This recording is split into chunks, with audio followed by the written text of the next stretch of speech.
Hey guys, Mtashed here, and today I wanted to go more in depth with the Destiny 2 Summit. I want to talk about what we actually talked about.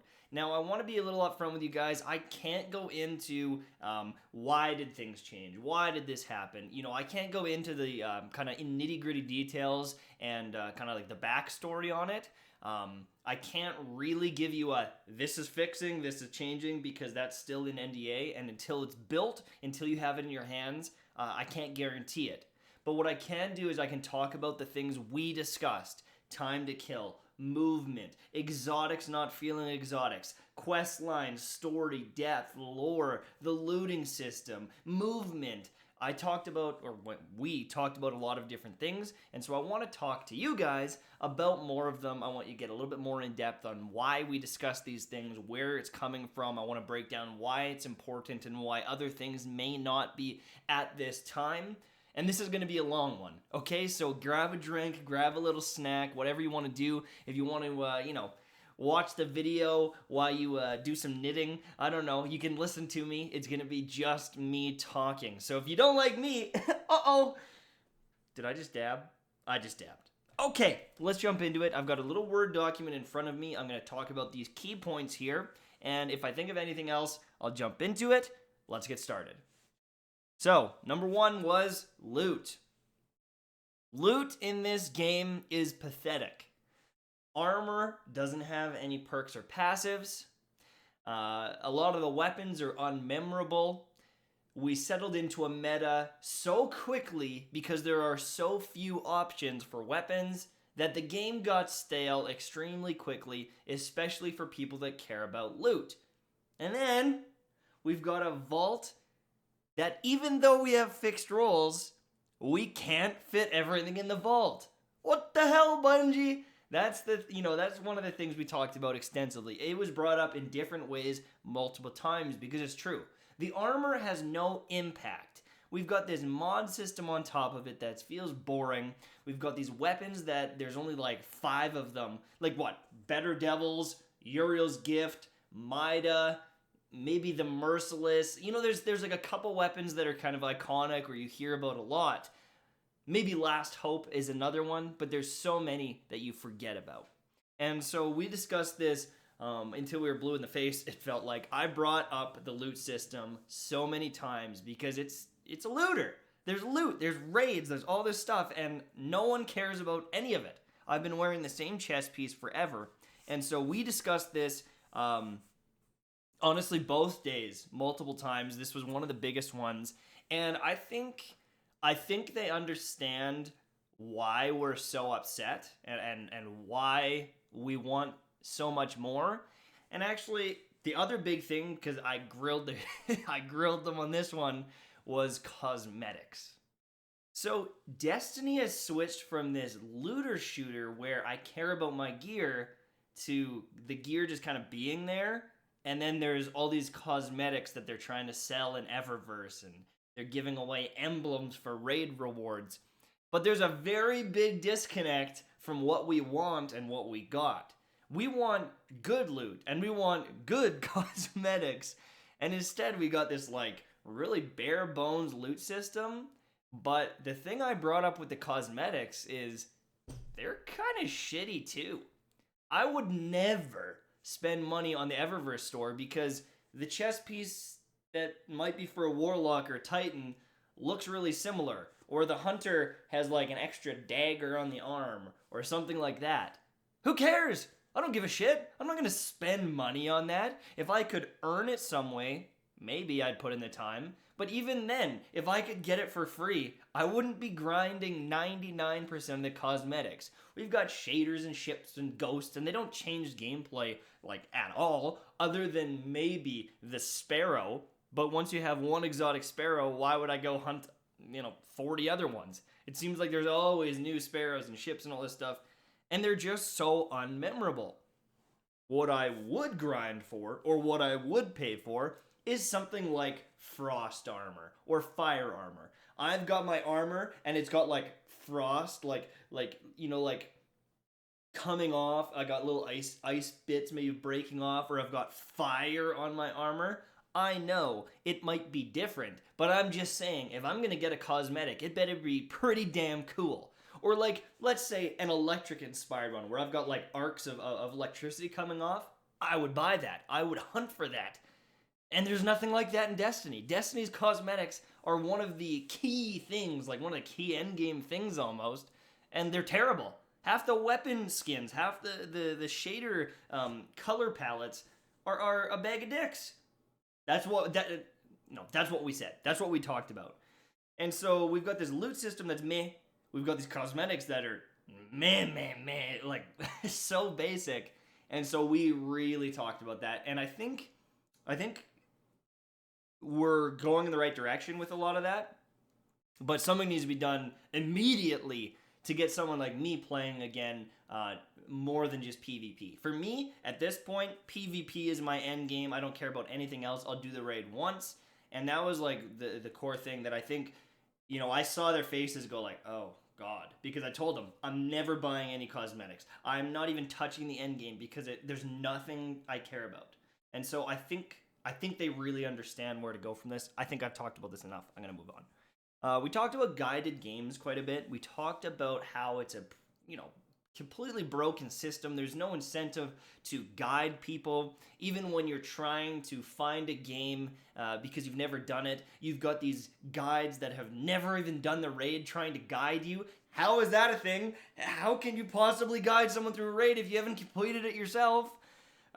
We talked about the lack of rewards. We talked about the lack of any incentives to do it. We talked about, toxicity and some of the people that are doing it. We talked about, wait times. It could be 45 minutes to do a damn Nightfall. You'd think there'd be more people doing a Nightfall and doing guided games, but there just isn't. And the other big one, and I think this was one of the most important things, was guided games being linked to clans. If I'm not in a clan, it's really tough for me to guide people or like be a guide or help out in the system. I personally think that guided games need a complete overhaul. I think a lot of people think that, but I think Bungie thinks that. I think they understand that it's broken and it needs a complete overhaul. But the one thing I'll say about this is, while guided games being overhauled would be great, is that a priority right now? You don't need a lot of guides if no one's playing the game. If no one's hunting or doing these raids because they don't care about the loot or the experience, then is that a priority? So I'm not sure if that one is going to be ranked at the top of what needs to be done right now, but we discussed it passionately because there are people out there that are new to the game, or they are a very solo player and they can't do a Nightfall because they can't find a guided game, and that ruins the experience for them and they end up quitting. So something needs to be done soon. One of the things we brought up, and I think is actually really cool, I think actually it might have been Gathalion brought this up, is, well, what if we took guided games and made it like an LFG system, saying, in the tower, there's a bounty board or like a community board, and says, hey, I'm doing the Nightfall, I need 3 people, and you could just accept it or choose, and it would send you out on the mission with them. You could post it and go do a night or like a patrol yourself or a mission yourself, play PvP, and then it would ping you and say, hey, you got people for the Nightfall, let's go. And something like that would be amazing. But again, is that a priority? Tough to say. I'm gonna take a little drink here, 1 second. So another big thing we talked about was story and characters, lore, and one of the kind of comments that was made was, feels like a game for children. And, we went from this kind of dark, deep tone. I mean, come on, guys, the story wasn't amazing in Destiny 1. We know this. But even the Taken King, the story, and even Rise of Iron, like with the Siva infesting, like we had these kind of cool tones to it, or cooler tones. But we've really moved away to kind of a jokey one-liner type. Like Cade 6 is awesome, really good, but a lot of the story, lore, the tone has really gotten childish. And when you mix that with a sort of toned down or dumbed down game, you kind of feel a disconnect between the hardcore fans that there used to be and kind of the audience right now. Not that the people that play right now are childish, but um, it's almost like we're catering to two different audiences. So the people that were hardcore in Destiny 1, they're coming to this game and it feels completely different and it plays really different. You're going to lose that old audience, right? You're going to start sloughing them off because it's like, well, this isn't the same game. This isn't what I expected. This is. So we talked about story. We talked about the characters. We talked about, the things we do having meaning. We talked about why is every DLC a disconnect? It's like, here's the DLC. It's over. We never talk about it again. We never revisit it. Okay. Like, we talked about a lot of story things because it's a big issue. Like, it doesn't flow. I don't even care, like, at this point, because it's so unappealing to me. Like, I'm not going to be grinding the story or, like, looking up lore cards because it's like, do they even know what the lore is? I know, I sound like I'm shit-talking, but this is kind of the thought process and some of the things that are brought up. I'm trying to give you kind of the in-depth thoughts. Another big one we talked about was progression and power level. This is another one that I personally grilled them. I said, power level doesn't matter. And they're like, yeah, well, in the Bungie Weekly Update, we talked about it taking longer to get there. And I was like, it doesn't matter. I was like, I can do the raid at 280, I can do it at 300, and it doesn't matter. I can, do every activity at a certain light level, and going higher than it doesn't make me feel stronger. Being below it doesn't make me feel that much weaker. Power level is this inflated bullshit number, and it doesn't matter. And I really laid into them. But, from what we discussed, and I can't really get into it, I think there is already going to be progress towards this issue. They said it in the Bungie Weekly Update, how it's going to take longer, how they've changed the kind of curve of difficulty and stuff.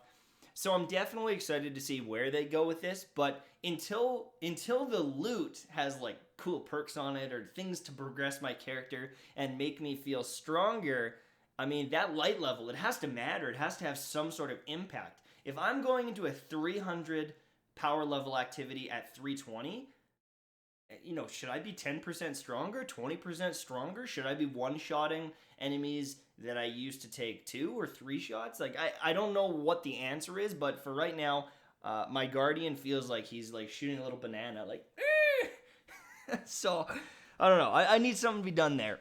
The progression system, the power system.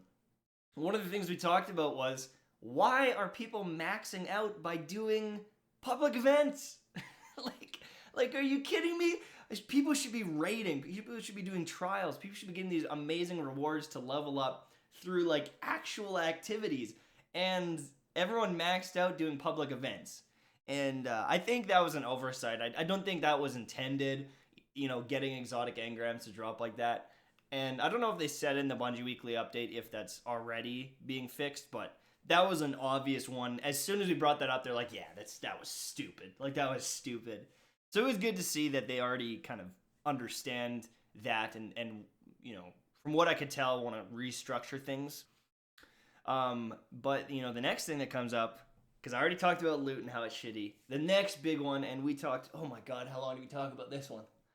Mods 2.0, that entire system feels so brutal.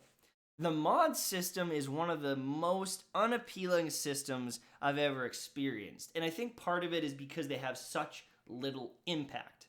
If I maxed out my discipline in Destiny 1, my grenade cooldown was like a third of the amount.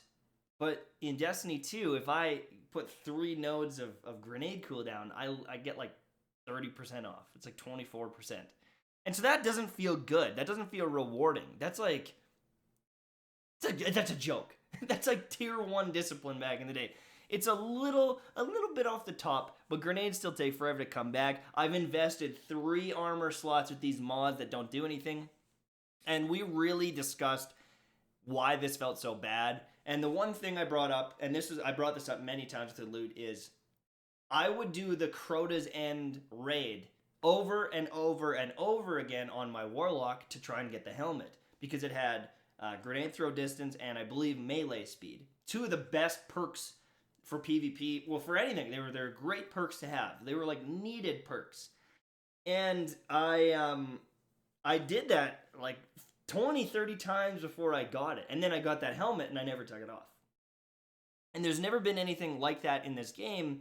And there's no mods that give me that power. There's no, like, cool mods. There's no grenade throw distance. There's no melee speed increase, really. They're all such basic stat-based mods, but they're not good, strong, powerful stat-based mods. They don't feel rewarding to use. And so when you've got this gear that has nothing on it, and you're supposed to put the mods in and the perks in, those perks and mods better be freaking awesome and cool, like reduced cooldown of your Stormcaller plus increased melee speed or melee distance or something like that. Like, I want a beefy, chunky mod, or else my armor is just going to feel like garbage.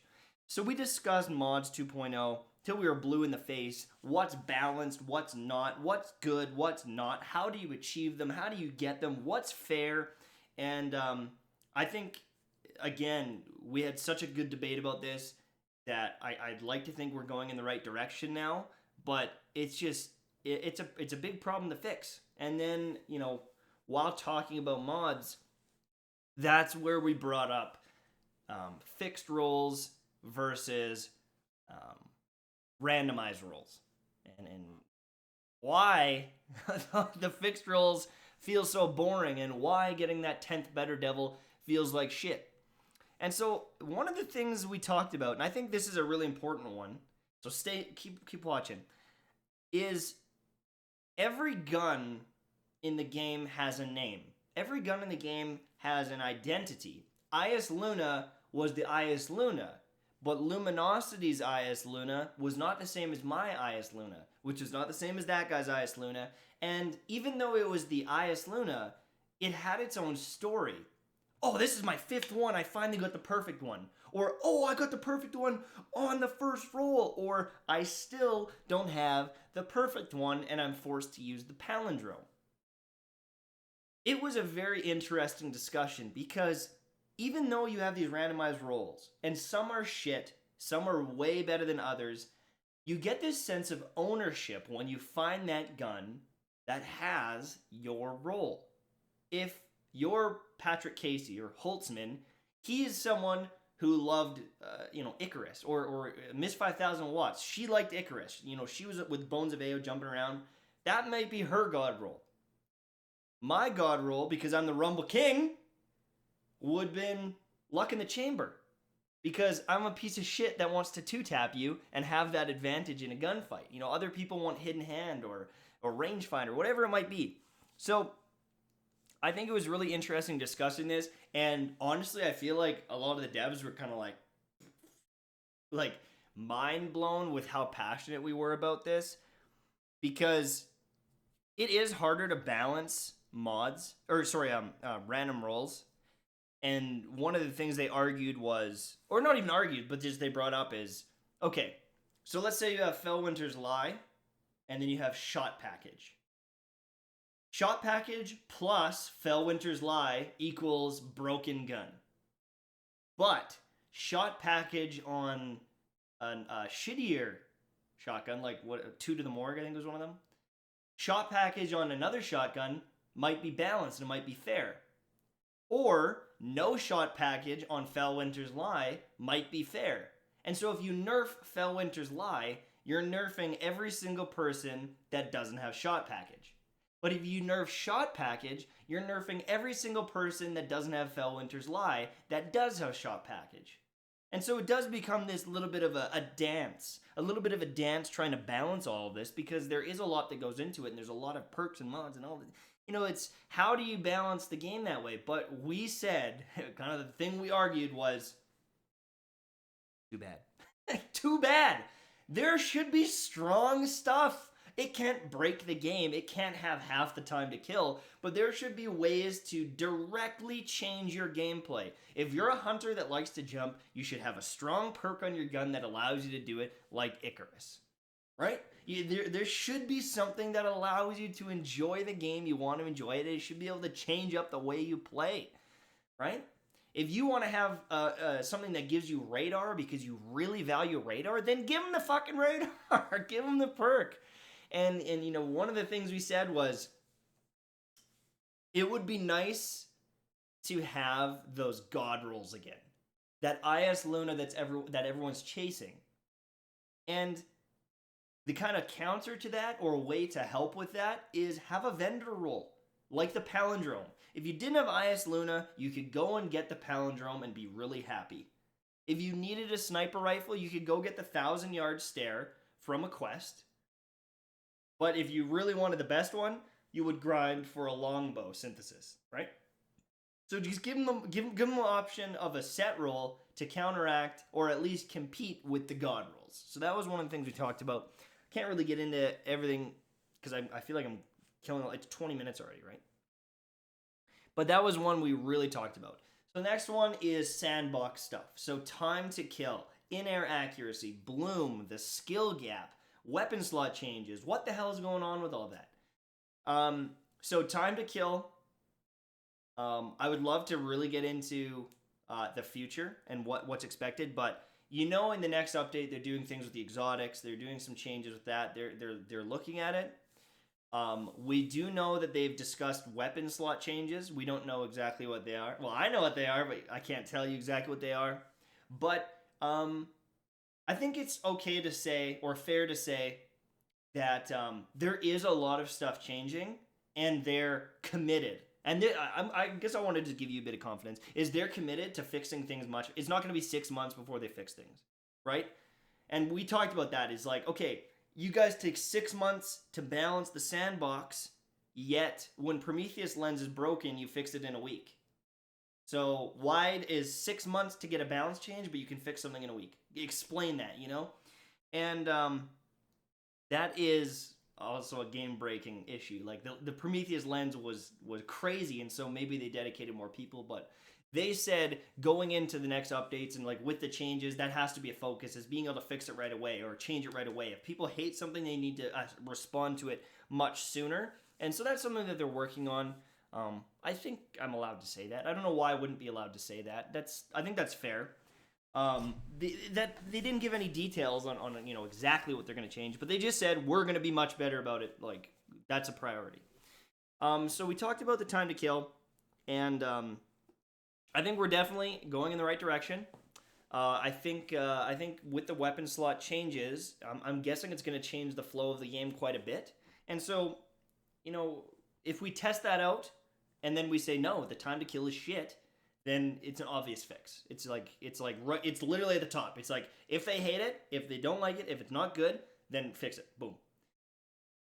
In-air accuracy was another thing I brought up, and this one I was again very passionate about, and we talked about it a couple times, and then I put up my hand and I was like, okay, I gotta say this because I don't think people are understanding like why I'm so salty about this.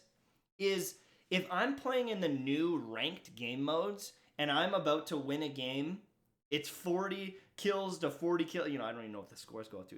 It's 39 to 39, and you gotta get 40 kills. And I jump in the air and I shoot 2 times and I miss because of in-air accuracy. And then he jumps in the air and he shoots me and he hits 2 times and I die and I lose the game. I am going to rage. I'm going to throw my controller through the screen. I'm going to be a wild ape man because I just lost that game. And the higher your skill gets and the more maneuvers you pull off, and the closer that skill becomes, because your ELO and your ranks are going up. If you're playing like a top tier game at the top of the ranks, and a gunfight is based on in-air accuracy or luck, no. Unacceptable. It cannot happen. I was very passionate about the in-air accuracy shit. We've got these flying characters. We've got the Titan jump, the Hunter jumps. We got all this floaty, in-air stuff, and we can't even aim. Like, let's go, Bungie. Come on, let's fix it. Same with Bloom. If I point my gun at you, I pull the trigger. Like, I better be hitting because if there's a millimeter that misses you and I lose a game because of it, I'm gonna kill. I'm not going to finish that. I don't know what I was going to... You know what? That sounded dark. Whoa. whoa, I'm going to be upset. Now, the other thing we talked about, in a broader sense, was the skill gap. They brought it down way, way, way down, right? The only game mode I've ever felt that I could dominate in lately has been Rumble, because there are so many one-on-one engagements that it feels like my skill matters a lot more. But with everyone clumping up and team shotting, with the radar, with the lack of speed, with Titan skating, things like that, like they just kind of brought it down and down and down. And so we told them, bring it up, make our skill matter. If you're a potato that isn't good at the game, get good, practice, learn, and take advantage of these mechanics and improve. And one of the nice things about ranked, and this is one of the things we discussed as well, is the nice thing about ranked is if you go into ranked and you're a rank 2, a rank 3 player right at the bottom, whatever, I don't know what the ranks are, but if you're right at the bottom and you play 50 games and you're stuck at the bottom, that's okay. You're not going to play someone like me. The skill that you're playing against is going to be even. And so if you work and you improve and you get better at the game, you're going to go up in those ranks eventually. You're going to make your way out and you're going to get better at the game. It's not like you're playing against me or Hovey or something like that and getting your ass kicked. Ranked is going to be one of the best places for you to improve and get better at the game. So I'm really excited about that. It's just they need to add some of those skill gap things in. Another thing we talked about, was the weapon slot changes. What is happening? Don't make it and then give it to us and it sucks. Tell us what it is. So we discussed it. I found out what it is. I cannot tell you, but the one thing I think is fair to say is literally everyone will be happy. Destiny 1 players, Destiny 2 players, sweaty players, average players, people that like to try out goofy setups, try to do the hardcore setup. Everyone's going to be happy, as long as they build it exactly how they said. So I think that's okay to say. Deej, I'm sorry if I'm not allowed to say that, but I think that's fair. Everyone's going to like it. I hope. If they actually do it. Next thing was exotics. Exotics are terrible. Like, they're so average. And they've addressed that, and from what we've seen, they're on the right track. I don't know about the armor stuff yet. I can't even tell you if I did. But that was one thing that they said, too, is exotics need to feel more exotic. We had these crazy game-changing ones like Twilight Garrison, right? Like, we had these amazing exotics that really, really spiced up the gameplay or made you feel different for using them. And in Destiny 2, they feel watered down. They don't do anything spectacular, other than maybe fitting aspects. And so we tried to grill them and tell them things need to change. Exotics need to be exotic. Come on. Another big one was movement. Titan skating, things like the Twilight Garrison, everything feels so slow. Or not as interesting. We lost the Bones of AO. We lost Twilight Garrison. Warlock surfing is back, but the Titan skating is gone. Things like that. Like, where did it go? Why can't we do it?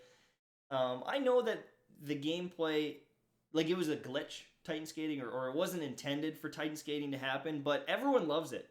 The core audience loves it, and we kind of discussed why it can't come back, or if it should come back, or can we please have it back, and we really debated about that one as well. I'm interested to see where they go with this. If they ended up saying, no, we can't have Titan skating back, I would understand, because it was really hard to balance shotguns with it and stuff, but I hope they add more. Titan skating. Twilight Garrison, Bones of AO, more movement options to our characters so we can enjoy the really good movement that is in this game. Building onto that, we talked about skill trees and customization. I know that there's going to be some stuff that I don't think it's in it might be in September, but I think I said in my other video, I think they're addressing this already, but we talked about skill trees and customization, and I would like to see more. I want my gameplay to change if I choose a different skill tree. I want my character to have an identity. I want my stats on my gear to mix with my skill trees. Like, I want to have power. I want to have this like character, you know, that I built and I earned and I learned, and I want to feel good with this character. I want it to feel like my little baby. I want to just raise it. What is a little cute baby? A little cute baby. So that was one thing we talked about. And then the final thing, well, I mean, there's also other things, but the last thing I really want to talk about is depth in everything. Story, loot, progression, everything. We sat them down and we said, this game is supposed to be a AAA title. And it does very few things AAA. You look at the new God of War and some of the RPG elements. You look at something like a Borderlands and the looting elements and some of the comedy. You look at the story of other games. You look at the lore of other games. You like it just, there's so many areas. And I know it's impossible to be perfect or the best at all of them, but you gotta start doing better in more of them. If you want to be a AAA top tier franchise that gets a 9 out of 10, a 10 out of 10, then you gotta bring it to the table. And you gotta give us something that we care about and we value and we want to keep playing. You gotta give us something that we love, that we think about, that we talk to our friends about, because it feels like we've lost a lot of that. We've lost a lot of mystery, Easter eggs, cool exotics to find, hidden missions. All of that stuff has been gone to appeal to a broader audience. And we want that back. So that was one of the things we talked about, and I think it was a good discussion, great discussion. But those were some of the core things. There were like little things here and there. We talked about a lot of things, and maybe I didn't mention it directly, but these were the ones I really wanted to focus on. Wow, this is going to be my longest video ever, 32 minutes. But those are the key things. Thank you for watching. I will see you guys very soon. Have a great day. I'm going to jump on stream now, so if you guys want to come watch me stream, I'm going to discuss this more. So twitch.tv/Mtashed, April 23rd, I'm starting it. So if you're watching this on another day, I'm not actually streaming at this time, but if you're watching today, you want to come jump in the stream, you want to talk about this more, ask me a question, I'll try to answer it. You have to remember that there's so many things we talked about. I couldn't sit in there recording and taking notes, so I just tried to cover the key stuff. Okay? Thank you guys. I'll see you guys soon.